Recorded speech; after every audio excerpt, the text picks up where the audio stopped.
Hey, yo kabar bro? Di video kali ini gue akan ngebahas secara singkat dan sederhana apa itu RAM. Khususnya buat perangkat smartphone ataupun tablet yang RAM-nya tidak bisa di-upgrade seperti PC ataupun laptop. Nah, gue akan ngebahas tentang RAM karena di luaran sana masih banyak orang yang cuman mikirin RAM doang tanpa mikirin chipsetnya. Contohnya kayak lu beli HP apa, RAM-nya berapa gitu kan, tanpa dia tanya chipsetnya apa. Dan dia juga nggak tahu chipsetnya apa, dia cuma tahu RAM-nya gede. RAM gede kok masih lemot ya? Seolah-olah RAM gede itu harus menjadi jaminan bahwa sebuah perangkat bisa berjalan dengan cepat. Itu salah. Kenapa? Kalian bisa temukan jawabannya di video ini. Silahkan nonton sampai habis, karena di video ini gue akan ngebahas tentang RAM, apa gunanya, dan seberapa penting buat pemrosesan. Oke. RAM adalah singkatan dari Random Access Memory, yang artinya memori yang bisa diakses secara acak. Dan RAM itu termasuk ke dalam memori penyimpanan sementara. Kenapa dikatakan memori penyimpanan sementara? Karena ketika data disimpan ke dalam RAM, kemudian RAM tidak digunakan dan tidak dialiri listrik, maka data yang sudah disimpan tadi akan hilang. Itulah kenapa RAM disebut memori penyimpanan sementara. Ada lagi yang namanya memori penyimpanan permanen. Memori penyimpanan permanen contohnya hard disk, flash disk, micro SD. Terus kalau di smartphone itu penyimpanan internalnya disebut eMMC, ada juga UFS, itu teknologi terbaru. Kenapa disebut penyimpanan permanen? Kebalikannya dari memori penyimpanan sementara. Kalau permanen ini, kalau file ataupun data kalian letakkan di katakanlah hard disk atau flash disk, ketika tidak dialiri listrik, maka file ataupun data tetap berada di sana. Itulah kenapa disebut penyimpanan permanen. Atau kalau di HP itu namanya memori internal ya, gitu. Namanya memori internal. Ketika HP dicabut baterainya sekalipun, foto-foto kalian tetap akan berada di sana. Beda dengan RAM, ketika tidak dialiri listrik, maka data-datanya akan hilang. Nah, perbedaan yang lainnya adalah RAM. Untuk RAM itu memiliki kecepatan baca dan tulis yang jauh lebih cepat ketimbang memori penyimpanan permanen. Hard disk ataupun eMMC ataupun UFS atau flash disk atau micro SD, RAM itu jauh lebih cepat.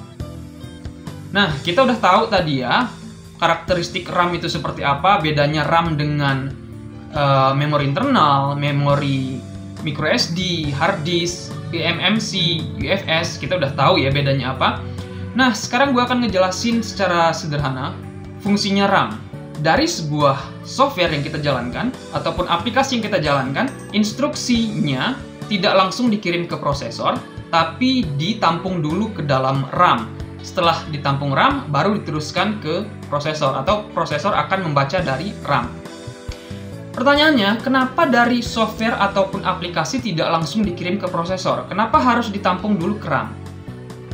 Nah, seperti yang udah gue jelaskan, RAM itu mempunyai kemampuan baca dan tulis yang sangat cepat, beda dengan memori internal.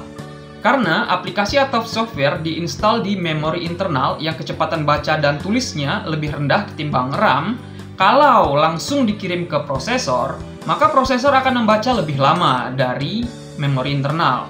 Solusinya adalah dari memori internal itu, instruksinya ditampung dulu RAM, kemudian dari RAM baru dibaca atau diteruskan ke prosesor. RAM mempunyai kemampuan untuk tulis yang cepat, maka instruksi dari aplikasi atau software akan ditulis dengan cepat di RAM, dan kemampuan baca RAM juga yang cepat akan dibaca dengan cepat oleh prosesor. Artinya, secanggih apapun prosesornya, secepat apapun prosesornya, kalau tanpa RAM, maka akan bekerja dengan lambat. RAM adalah yang membantu mempercepat proses. Tapi, proses itu sendiri terjadi di prosesor.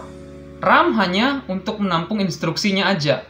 RAM itu sendiri punya teknologi-teknologi ya, ada namanya DDR1, DDR2, DDR3, DDR5. Itu menunjukkan teknologi yang digunakan oleh RAM. Semakin tinggi teknologinya, maka RAM mempunyai kemampuan juga semakin cepat. Itulah yang mempengaruhi kemampuan RAM dalam membaca dan menulis, ya, bukan kapasitasnya. Sekalipun kapasitasnya besar, katakanlah 12 GB, tapi menggunakan teknologi lama, maka RAM juga akan berjalan dengan lambat. Nah, ini juga yang banyak nggak tahu nih. Mereka pakai RAM 6 GB, tapi dia nggak tahu RAM itu DDR berapa. DDR3 dibanding DDR5, jelas kecepatan DDR5 jauh lebih cepat ketimbang DDR3. Kapasitas RAM yang 3 GB, 4 GB, 8 GB, 12 GB itu erat kaitannya dengan yang namanya kebutuhan aplikasi. Jadi ini yang perlu kalian pahami. Stop bilang semakin besar RAM-nya, maka semakin bagus. Itu tidak selalu benar. Mudah-mudahan kalian paham, dan mulai sekarang jangan cuma mikirin RAM, chipset itu yang lebih utama. Karena chipset yang bagus, RAM-nya besar. Tapi RAM yang besar belum tentu chipsetnya bagus. Jadi mulai sekarang kalian harus hati-hati dalam melihat sebuah spesifikasi. Jangan mau termakan dengan strategi marketingnya. Jangan lupa klik like jika kalian suka, share juga bermanfaat, tinggalkan komentar. Buat yang belum subscribe, silahkan klik tombol subscribe dan aktifkan loncengnya biar nggak ketinggalan video-video terbaru, unik, dan bermanfaat lainnya. Dengan gua Al, terima kasih dan sampai jumpa.